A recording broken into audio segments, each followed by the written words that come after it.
महाभारत का युद्ध समाप्त हो चुका था। दोनों ही पक्षों से असंख्य सैनिक मारे गए। युद्ध के पश्चात पांडवों का मन अशांत था। इससे मुक्ति पाने के लिए उन्होंने तीर्थ यात्रा पर जाने का निश्चय किया। उन्होंने श्री कृष्ण से तीर्थ यात्रा पर जाने के लिए अनुमति मांगी।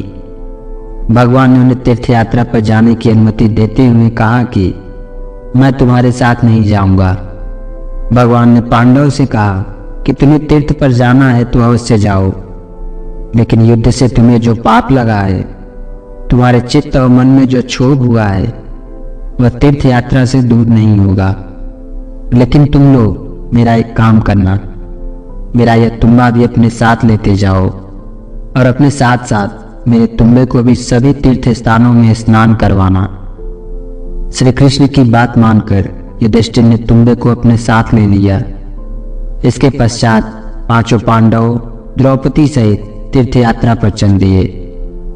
अपनी यात्रा के क्रम में उन्होंने जिस जिस तीर्थ में स्नान किया, वहां कृष्ण के दिए हुए तुम्बे को भी स्नान करवाया।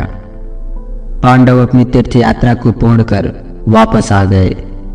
भगवान ने उनसे अपना दिया हुआ तुम्बा मांगा और पूछा कि इसे भी उन्होंने तीर्थों में स्नान करवाया है या नहीं। युधिष्ठिर ने हाँ में जवाब दिया। भगवान ने तुम्बे को पीसकर उसका चूर्ण बना दिया और प्रसाद के रूप में पांचों पांडवों को खाने को दिया। तुम्बे का चूर्ण मुंह में रखते ही पांचों भाइयों ने उसे थूक दिया। भगवान ने उनसे इसका कारण पूछा। पांडवों ने कहा, प्रभु यह तो बहुत कड़वा है। तब भगवान ने कहा, सब तीर्थों के स्नान कराने के बावजूद इसका स्वाद कड़वा ही रहा।